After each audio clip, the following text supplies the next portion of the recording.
In this lecture, we're going to be talking about our spatial, temporal, and object-based advanced memory system. A lot of our memories are linked to spatial environments. Other memories are linked to temporal environments. And lastly, other memories are object-based memories. In cognitive psychology and neuroscience, spatial memory is that specific part of our memory that is responsible for recording bits of information about one's environment and spatial orientation. It is of course linked to other memory systems, but it is also important to understand our spatial memory system as a whole. For you to improve your spatial memory system, you can try the following exercise. Look at a specific scene where there's a lot of different objects placed at different distances from you. What you want to do is you want to glimpse at the scene, then close your eyes. First, try to remember as many objects as possible.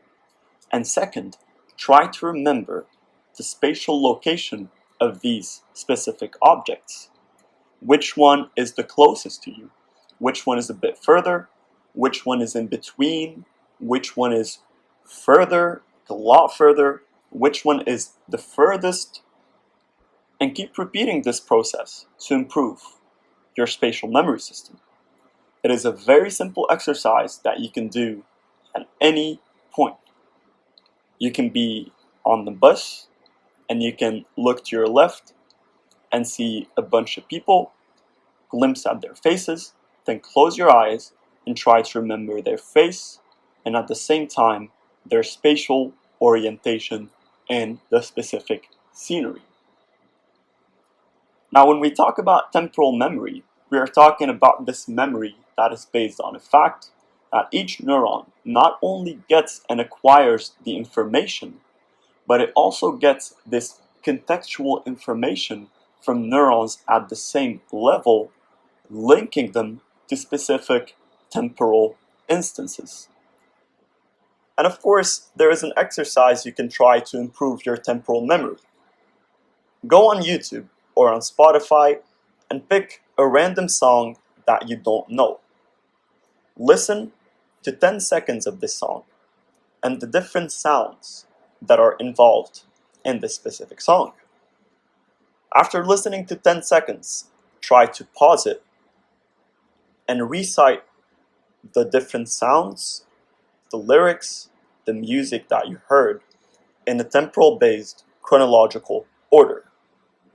The first 2 seconds might start with a slow guitar, and then at 3 seconds, you got some bass stepping in.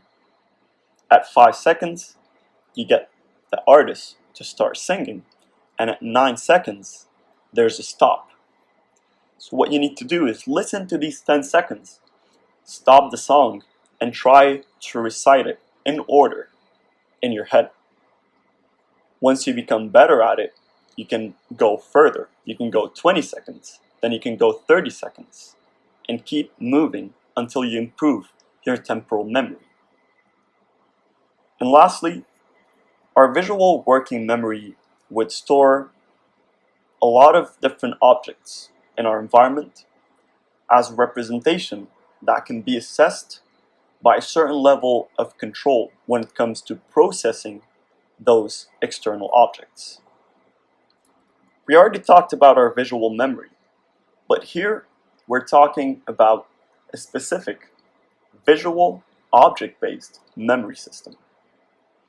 There's an exercise that you can also try, which is very similar to the exercise we tried when we were talking about the spatial memory system. Look at any scenery, glimpse at it for a second. Of course, try to use an unfamiliar scenery. Glimpse at it for a second, close your eyes, then try to write down all the different objects that you noticed. Then glimpse again, and try to write down the objects that you were able to notice the second time you looked. And try it up to 3 times. Then look at the scenery as a whole and be conscious of all the different objects that you already noticed and the specific objects that you did not really notice. Keep repeating this exercise on different sceneries, and you'll see that the object-based memory system will also start to improve. Now you can combine those three memory systems in an exercise to improve all of them at once. Go on YouTube and look up any music video that you're not familiar with. Listen to it for the first 10 seconds and try to notice as many objects as possible.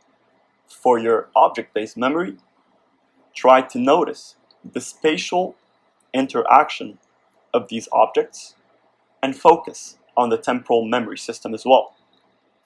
Once you're done the 10 seconds, first, you will write down all the different objects that you noticed. Second, you will write down the distance or the spatial location of each and every object.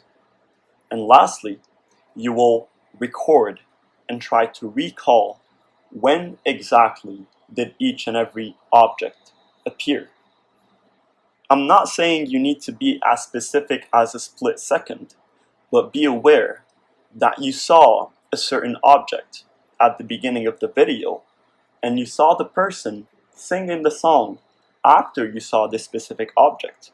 And then you saw a car driving by after you saw the person, to kind of fixate this spatial memory system, temporal memory system, and object-based memory system all at the same time.